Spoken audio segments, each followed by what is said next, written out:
Sveiki gerbiamieji. Šiandien jau 1028 Ukrainos karo diena. Pasaulyje vyksta įdomus dalykai. Jungtinės valstijos Taivaniui duoda Abramsus tankus. Lukašenka lankosi Omane, dėl kažko derasi. Baltarusijos karinė delegacija važiuoja į Vietnamą ir dalyvauja parodoje Vietnam Defense Expo. Šiandien mes labai daug girdime tokį HTS, Hayat Tahrir al-Sham. Tai organizacija, kuri nuvertė Asadą.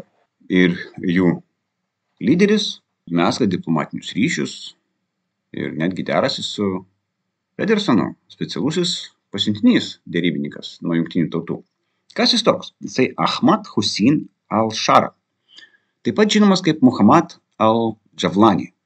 Arba taip pat žinomas kaip Abu Muhammad al-Golani arba Muhammad al-Julani. Man patinka prieš paskutinis. Abu Muhammad al-Golani. Jis sako, kad jo protėviai yra kilę nuo Golano aukštumų. Visai gali būti. Labai įdomus slapyvardis. O kampe matome kairiai viršui čia nuotrauką, kurią darė Jungtinių valstijų specialistai, kai jisai buvo sulaikytas 2006 metais. Kaip teroristas, kariavęs prieš Jungtinių valstijų ir koalicijų partnerius Irake. Galimai prasilenkėm. Aš 5 parvažiavau, o jisai 6 sėdo. Paskui jisai buvo išėjęs, tada jisai vėl buvo sąraše, buvo 10 milijonų siūloma už jį, arba netgi informacija apie jį. Šiandien jisai laikinosios vyriausybės vadovas, turi surengti demokratinius rinkimus per sekančius 18 mėnesių. Bus įdomu, pažiūrėsim. Yra šiaip kitas dar labai įdomus momentas, kad rusai kaip ir traukiasi iš Sirijos, bet ne visai.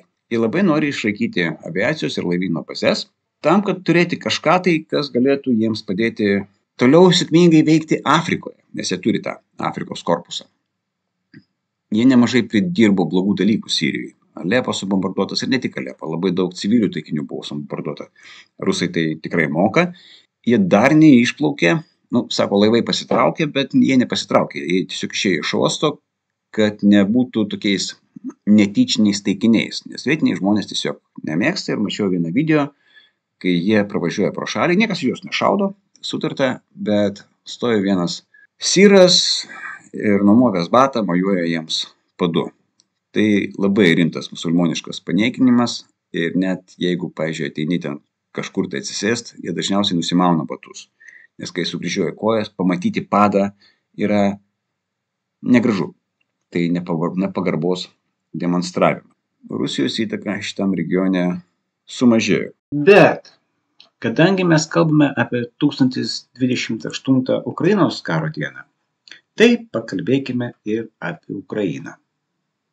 Pavyzdžiui, čia yra žiniasklaidoje atsiradęs toksai straipsniukas, kad tą HTS-ą, Hayat Tahrir al-Sham, aprūpino dronais Ukrainą. Dar straipsnė pačiam yra 250 patarėjų. Šito straipsnio šaltinis yra įvardintas kaip Sputnikas, tai galbūt ne pats patikimiausias šaltinis. Kai aš paklausiau ukrainiečių, jie sako, negalime nei patvirtinti, nei paneigti, bet kad konfliktas yra ne visai lokalus, ne tik tai Ukrainoje. Tai būtų logiška. Ten, kur ukrainiečiams sekasi, gerai ukrainiečiams, ten, kur rusam nesiseka, irgi gerai ukrainiečiams.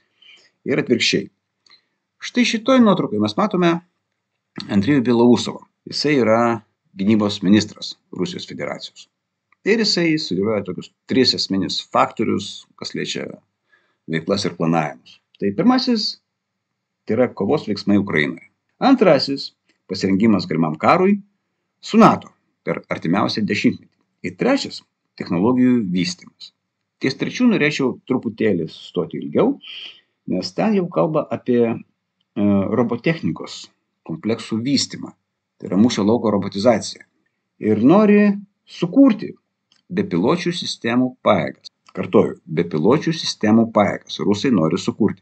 Ukrainiečiai sukūrė bepiločių sistemų pajėgas šių metų birželio mėnesį. Ir čia mes matome iš kairės emblemą, plieninė kregždutė, o čia dešiniai plaketė su šūkiu mūsų didžiausia vertybė yra gyvybė Pajėgų vadas Vadimas Sucharevskis, jisai lankėsi Lietuvoje, čia gyvas įrodymas, buvo susipažinęs su mūsų dronų pramonė, važiavo mūsų vaikinai testuotis, 5 Lietuvos gamintojai buvo testus praėję ir maždaug dabar tie jau turėtų būti gavę beveik 2000 dronų 5 Lietuvos gamintojų. O šiaip žmogus nerealiai linksmų plaučių, skaldo anekdotus netgi negerdamas, o negeria dėl to, kad prisiekė savo, kad tol, kol karas nesibaigs, tol, kol mes jo nelaimėsim, tai aš ir negersiu. Nu, manau, kad ateis diena, kai galėsim jam pasakyti, į sveikatą. Jie laimės. Ant tiek stiprus dvasiškai žmonės, jie tikrai laimės. Šlovė Ukrainai. Ačiū Jums už dėmesį.